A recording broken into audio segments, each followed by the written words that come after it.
Hey, we're Blenderstyle. We want your eyes fixated on us. On this episode, Deftones, Around the Fur, released in 1997. Cheers, fellers. Cheers, gentlemen. Cheers.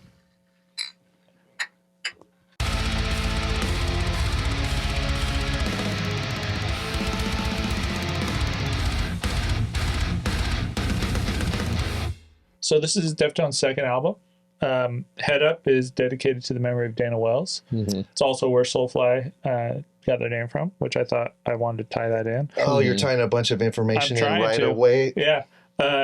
MX, the song, what is the last song on the album, was rewritten in the studio on the fly because Chino did not like the original version.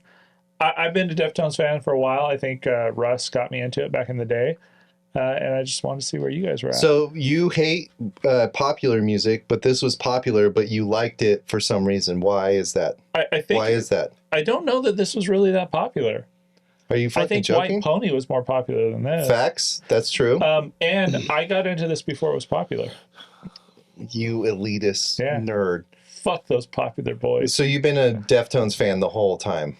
I've been so I didn't like it back in the day, honestly. What are you saying? Yeah. So when we would listen to this, it wasn't something that I was like, oh, this is great. It was music and it was decent, but it wasn't something I was super interested in. I think White Pony's a better album than this one.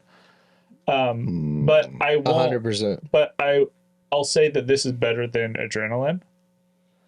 Wow. And But this has been yeah, this has been in my wheelhouse for a while. Nate, because I'm curious, Nathan, what's your I've always been a Deftones fan. I love Deftones. I love the style. I love the look. I love Chino. I love the guitar riffs. Ugh, stop. I've always been a Deftones fan. Ugh. I agree.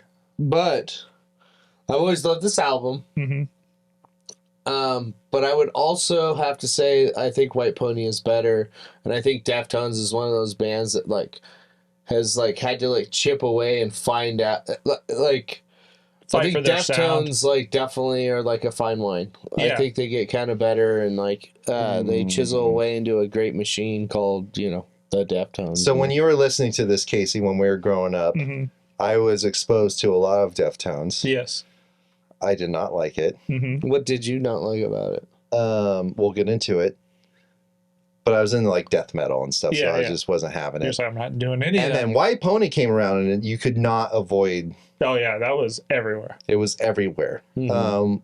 I agree with what you guys. I guess we're just saying that White Pony's better than this. I think so. I think it's more refined. I think, like Nathan said, it's it's a beautiful album. They kind of found their groove. This album, they've even said in interviews they went into the studio with this, kind of saying they didn't know where they wanted to go with that, and you could feel it in this album. There's a lot of. They said they were happy though with what they were happy with it, but there was a lot of out, disconnection. There's a lot of ideas thrown around in this, and a lot of counterintuitive things. There's songs on this where he talks about what do you mean counterintuitive? It doesn't. Well, there's songs on here where he talks about his relationship with his wife and how he stays with her because he loves her, even though there's things he hates about her. But then there's songs later on the album where he loves everything about her. And then there's Chino's always had this album kind sounds like of that. Romantic love affair thing totally, that he's always had. You're totally saying what it sounds like. And there's a but isn't that Depeche Mode? So this is what I love about the Deftones. I like that you're defending already. Yeah, I know. This sucks, guys. No, it's... Okay, so. This album is regarded as an amazing album. I think it is a good album. But like you said, I think White Pony is better. I think moving on, even Diamond Eyes for me. So Deftones, I've always loved the Deftones, but I've always loved the route that they've gone. Yeah. Gore is a great album. See, this right here, because after Diamond Eyes, I haven't really followed the Deftones. So what I don't like about this stuff is the new metal stuff, and I love that they kind of got rid of that, even though they didn't consider it new metal. What It's definitely new metal umbrella.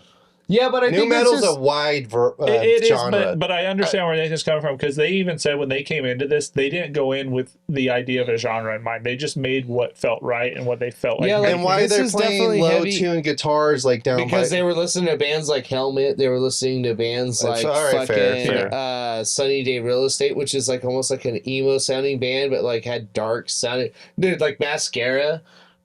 Dude, Okay, that's the best song on this album, and it sounds like Flying Wells by Gojira. I mean, Be Quiet and Drive. I don't care, dude. Like, yeah, that song is actually based on a Depeche Mode song.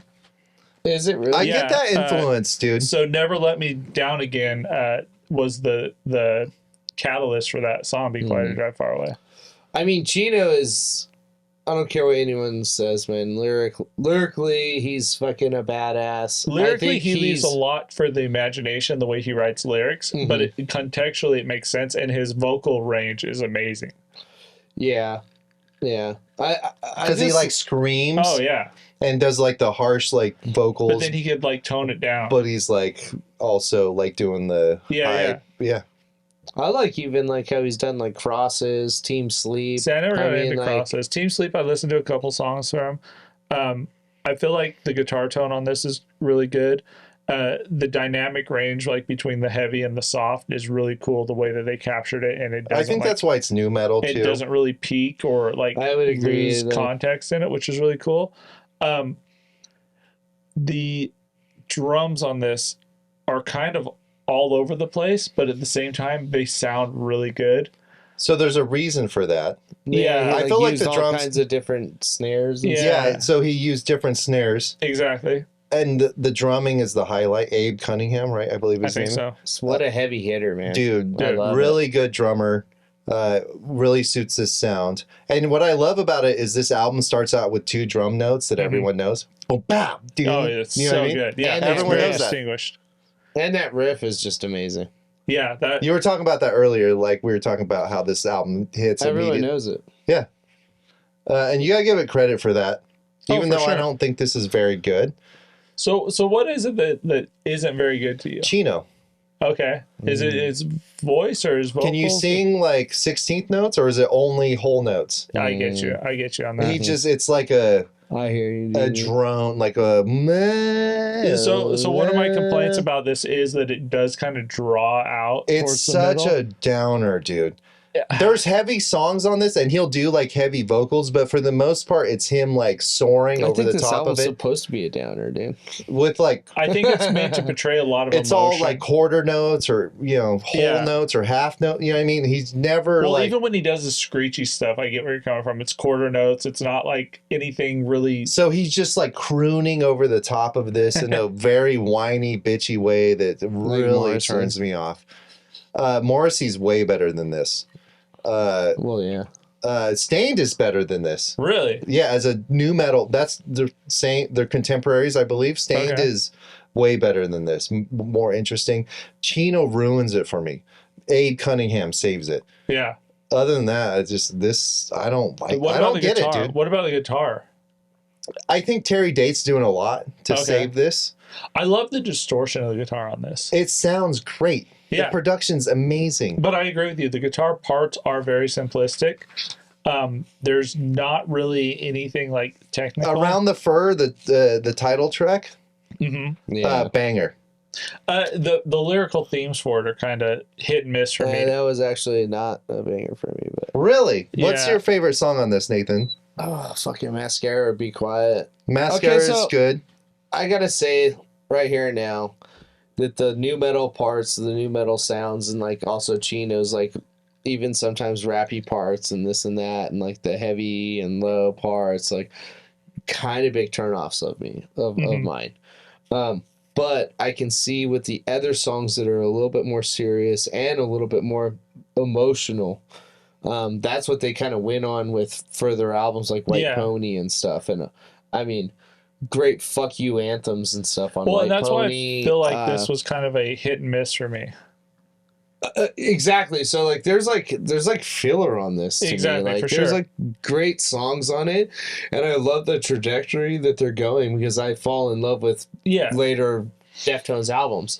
And what's funny is like this album is like highlighted as like, you know, a big highlight in their discography. Overrated and I wouldn't see. This is where I don't want my review of this album to reflect my reflection on the band, because I utmost respect to everybody on the band, to tell you the truth.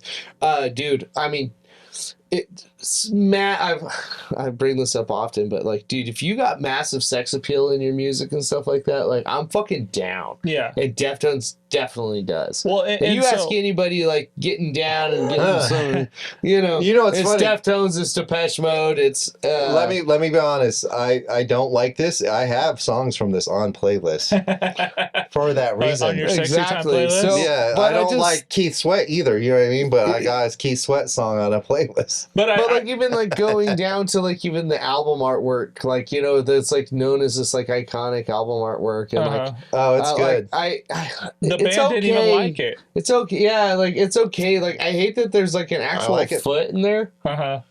Like, I don't want that foot. Well, and so to kind of touch on what you were saying, like, foot. I feel like Adrenaline was a worse album, but it was more of a. I don't say it's worse, but I get what you're saying. But it was more not as good. Well, it wasn't as good, but it was more cohesive. I would agree. And this one, you could tell, like in interviews, they said that they went into this not knowing where they wanted to go with this album, and you could totally tell. They were cocky as fuck at this time too. And you could feel it in this album. Like, they came out. There's a lot of attitude in this. There's a lot of like. Ups and downs, and like, we don't know where we want to go with it, but it's a good album. I think, like Nathan said, from here on they only get better and better as they go, as their career goes on. I agree. But yeah, I mean, it was iconic for the time, for that new metal era. Even though they didn't come out with this trying to be like a new metal album, I feel like it was kind of one of those new metal anthem albums that kind of like piqued the interest of the genre at the time. In 1997, this was everywhere, and then White Pony came out and it was everywhere plus everywhere else. So yeah, I think it was a good album. There's some great mixing, some great like tone and everything on it. Terry Date worked his ass off for this. You could tell it was recorded in Seattle. It has that kind of Seattle grunge guitar tone thing going on with it, which is kind of cool at times. There's like a bleed between about, like, Helmet. And, like, with Helmet. Yeah. I think it's rad that you guys like it. And I get what you're saying, that it has like some sensual moments, and that's what I appreciate about it, but it's only a 2.5 out of 5. I didn't think this was very good. I've never liked Deftones, and digging into it and really pulling it apart. Good drumming, a lot of moaning. Did you expand on albums after this in your review for this, or did you just this one? And yeah. So White Pony is great. Okay. I feel like White Pony might be like a 4+, 4.5. Actually, yeah, amazing. Yeah. Just because I think they just evolved beyond the new metal. I think so. Vibe. And those are the parts that bug me, I think. Actually. Overrated band. Enough shit talking. Nathan? So I would have to say that I kind of don't understand why this album is regarded as highly as it is. So I would give it a 3.9. Why I'm rating it a 3.9 is because I love the trajectory of what is happening with the band. I can see where they're going, you know. When I was younger, I saw the angst and the heaviness, and now as a seasoned man, like I appreciate the later stuff, you know what I mean? So I think Diamond Eyes and Gore suck, but like I appreciate it, and I think if we got into it, I might like them more. But I hear what you're saying with the trajectory of the band. I think that's a really good way to look at this. Yeah. Casey, your pick, Deftones. So I'm kind of there with Nathan. I gave it a 3.5. I feel like this is the stepping stones that kind of like push Deftones into their sound. This is where they kind of discovered themselves. The album to me feels disjointed, and that's why my rating's so low. But I feel at the same time, this is where you could hear like past Deftones and then where they're headed in the future, which is really cool. I kind of feel like this is where like Chino kind of stepped in a little bit. Yeah. With like, hey, I got some riffs. ideas. Like, hey, these riffs are easy. Like, Not to, but I mean, sometimes simplicity kind of gets across like what you're. And there's some very simplistic riffs in this, but they're really good for what they are. They fit perfect. It feels like they're finding their sound. Yeah, yeah. And so to me, it's 3.5. It's a good album. Not my favorite Deftones album. Definitely not my favorite Deftones. But it's good, and it's a good entry level for Deftones to kind of see where they were and where they're going. We're Blenderstyle. That was Deftones, Around the Fur. Like, subscribe, leave a comment, tell us what you think. See you next week. Are you ready? Mind Freak!